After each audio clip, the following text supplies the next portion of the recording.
Go ahead. Have you changed your mind? You said you were going to wait until you saw the SCOTUS picks, and Trump put out his big list of 11 people, I think, who SCOTUS, 2 of them from Michigan, by the way. Did you even look at them? I'm sorry, man. I'm going to have to hang up. I have a bad connection here. I apologize. Can you hear me clearly? But you sound better, Ed, than you've ever sounded in your life. Well, actually, you just got better. Hey, so anyways, the NRA endorsement? Yes. You got to remember, the NRA regularly endorsed John Dingell, you know? Oh, that's great. But you know what, Ed? They've never endorsed a Republican presidential candidate before the convention. So there you go. One tit for tat. Here we go.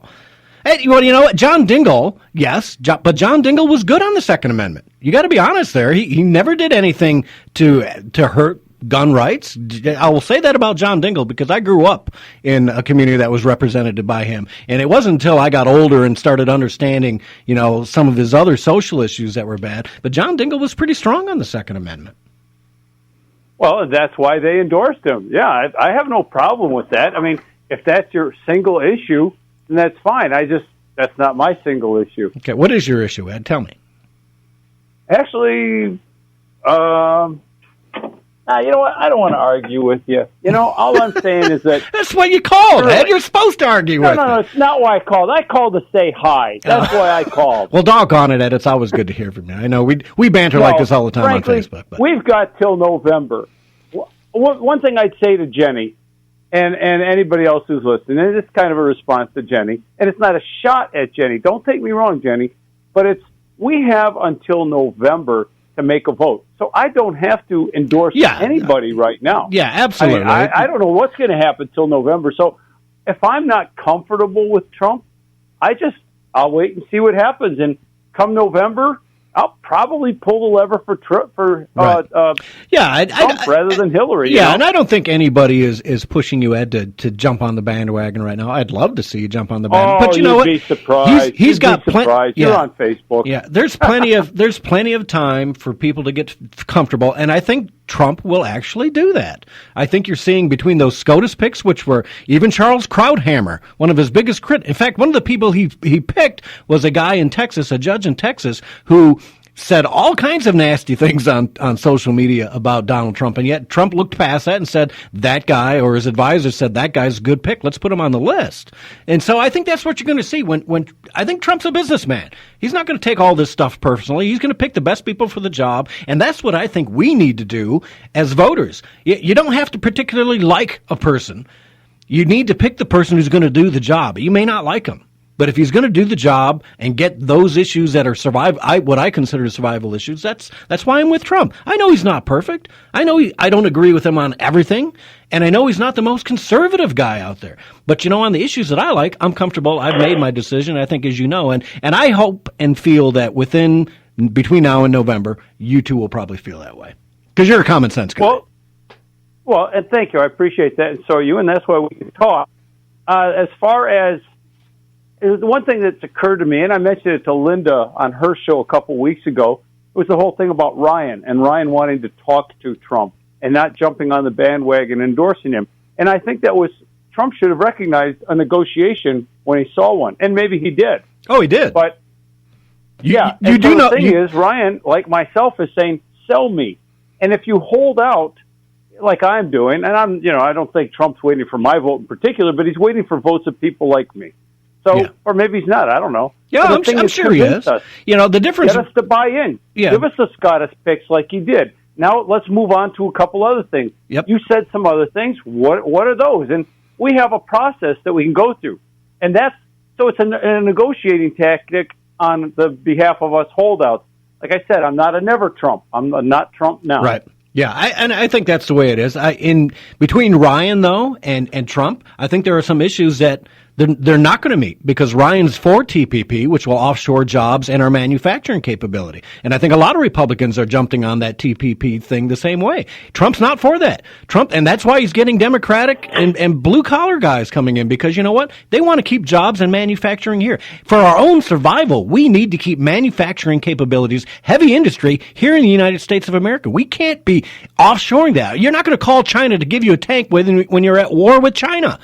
Or Russia, or anywhere else. Manufacturing and heavy industry needs to stay here in the country. And if that means we got to have unfree trade to do that, then we need to. You're talking to a guy who's worked for 2 corporations recently who were training people in their Michigan facilities to set up plants in Mexico. Yeah, I hear you. I know exactly what you're talking about. I hear you. Yeah. Well, thanks, Ed. I appreciate the call. I know you'll do the right thing come fall, and call in again and keep us updated on your status because I want to know. It's important to me. Have a great weekend. Bye. You do, bud. We'll see you. Let's take a call from Walter, who's been waiting patiently. Walter from Belleville. Well, how you doing, Walter? Hey, man, looks like you got all the typical people calling you. We've got the regulars. We got the regulars in stock today. Yeah, man, that's what it seems like, one after another. Yes. And by the way, they are great Americans. Ed is a great American, a great man of God. I know him personally. I really appreciate him and all the other callers, man, callers before me. I was going to talk about, first of all, Hillary Clinton. She got her the audacity or the nerve to getting on national TV with her lying ways, talking about Donald Trump wants to ban all Muslims. Which is a lie. She has got to be the most serial liar I ever heard. Yeah, Trump's words were a ban on Muslim immigration until we know what the hell is going on. That's what he said, and that's Muslim immigration. So he's not saying ban Muslims from coming here on business or ban Muslims or throw Muslims out of the country or anything else. That's, once again, the left distorting the words and trying to use this ginning up of people to get emotions involved in your decision-making process. That's not what Donald Trump said, and that's not what Donald Trump's going to do. Listen, we all know that you shouldn't have any refugees from the Middle East coming here if they're not properly vetted. And they say normally it takes 18 months to do that. Well, Barack Obama administration just knocked it down to 3 months. How are you going to vet people in 3 months? Tell me, Walter, who do you call in Syria to get a background check on somebody? Do you know? Right. But I tell you what, it's all, if you really sum it all up, their lies is about keeping the Democrats in power, recruiting new Democrats, including the Muslims who can't stand, especially black Americans they can't stand. Don't want you touching their hands when you go to their mobile gas stations and their party stores. Address you by the name of, what's up, boss, which I heard has a slave connotation to it. These same clowns that this is what I was going to talk about. The moderate Muslims, I know I hear you talk about it sometimes. I mean, I give you guys that about moderate Muslims, moderate. There are some. I mean, we always, people want to paint that broad. There are, and I'll give you an example right now of a guy that's a follower of mine on Twitter, and I follow him. He said this morning, was treat. Listen to this. This affected me pretty deeply.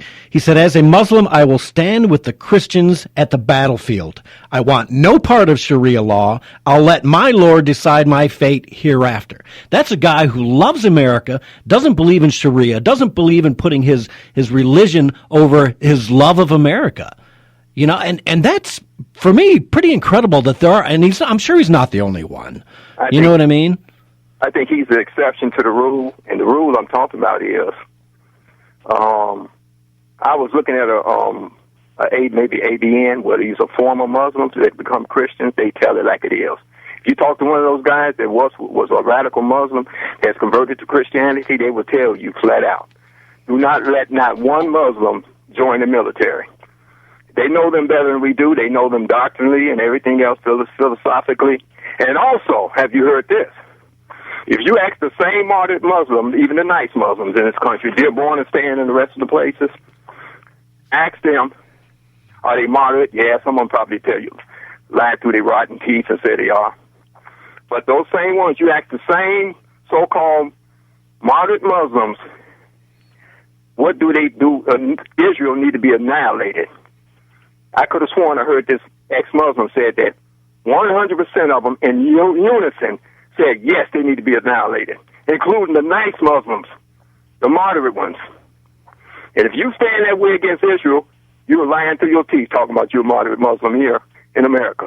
Yeah, I'll agree with you. Anyone that has those kind of thoughts is not a moderate Muslim by any chance. And the problem is, you never really know. I mean, Islam is not just a religion. It's a cultural, political organization, you know. It's something that's designed to grow and expand, and they'll do whatever they have to do that. You know, so the taqiyya, I think, is one of the things they call it. It's perfectly okay to lie to your enemy, and I think you see that all the time. So it's something you got to be careful with. It's a culture that does not fit with Western values, and until there's a big reformation within Islam, and there's a group of people that can go to the point where they accept Western values and our culture as being fit for survival and can live with them, then you're always going to have this war, because that's what it is. It's a cultural war. And right now in Western Europe, they're losing. Let them assimilate among us, and they still ain't proving that. Yeah. They're hanging out with each other. And I guarantee you go to Wendy's, it has not changed in the last few years ago. Every now and then when I was showing up at Wendy's on Michigan Avenue in Ipsy, you see them those Somalians who look like the average black American with processed hair, by the way. You know, we got the nappy hair, but they got the processed hair. Sometimes they be sitting right there at Wendy's, and their little tribe ain't got nothing to do with the people that's coming up in there as Americans, but they sitting off talking that crap, that Arabic stuff. And they might be plotting some crap right there. We can't let you get an interpreter in there to understand what they're talking about. I don't trust them with Somalians either. I don't care how black Americans do that. They look. They're Muslims. And I think I have a little fun with that one. But I know with me, you know, I'm either black or white, man. Nothing in between. You know, you and me are brothers no matter what. Well, thanks, Walt. I appreciate the call, man. All right. Take care. Let's take a call from Mike in Ann Arbor. Mike, welcome to the show. Hi, this is the fascist supporter of Donald Trump. And I'm so happy to see that some of the Cruz lovers that were thought that Mr. Cruz was such a perfect candidate are finally starting to perhaps see the light. You know, for anybody that has an angst against Donald Trump, just take a look at the fact that the Democrats are going nuts right now because of his 11 SCOTUS selections. They're going bananas. Yeah. I mean, Charles Krauthammer, for me, is the guy he's probably the biggest political pundit that I follow, and I disagree with him a lot lately. Krauthammer is a jerk. Yeah, and he said those picks were pretty big, and he liked them, you know? So those were good conservative SCOTUS picks. And when you get the Second Amendment question and the support of the NRA, you know what? So there's two issues I think have been solved now, and people should be able to look at them. All right, I'm comfortable with those two. As Ed said, let's look at what else is coming down the pipe, and we'll see. I'm not pushing anybody. You know what? There is plenty of time before November, but at some point you need to make a decision, because come November, there's going to be two choices there. You can forget about all those third-party, Constitution, U.S. party, whatever. It's going to be Hillary Clinton, which is another 4 years of Barack Obama or worse, or Donald Trump, who hopefully, and from what I've seen and what he's saying, is going to be better. I'm going with the better. It's that simple. And the simple fact is Donald Trump could not be any worse than what we have in the White House today, or what the Democrats have on their ticket for the White House in Hillary Clinton. So from the standpoint of who is good for this country, Obama out, Hillary out, and Donald Trump in. But here's the thing. You know, people wonder, people ask me, where do you think Cruz lost his election? I'll tell you where he lost it. It wasn't in Indiana. It was in Wisconsin. Do you remember how gleeful he was and how he was rubbing it in, and how he and his buddy Glenn Beck, and I can tell you something right now, I agree with Jenny, Glenn Beck is an idiot. I can't listen to him anymore. I don't listen to Wham anymore. Believe me, actually I'm at the point of turning it off from 6 until noon in the mornings, because Wham has got two guys on there. They've got this guy Hewitt, who thinks nothing but about himself. I mean, he's the greatest thing that's ever come down the road. And Glenn Beck is a total moron. You know, people in Wisconsin were telling me, you know, that Beck was in Wisconsin and he was making a total ass of himself. And what he was doing, and this was later seen by people in Indiana and West Virginia and other states, he stuck his face into a bowl of corn, of cream corn, and then he stands up and he says, "Do I look like Donald Trump?" This is the guy that's pushing Ted Cruz. Yeah. This is the guy that Ted Cruz is on his show constantly. But here was the thing. Cruz lost the election. He lost his momentum when he started to think that I won Wisconsin, that was the big banana. That was it, and I don't have to worry about it. I'm going to stop him, and it's going to go to the convention. Wrong. And where is Ted Cruz today? Yeah, he's been pretty quiet.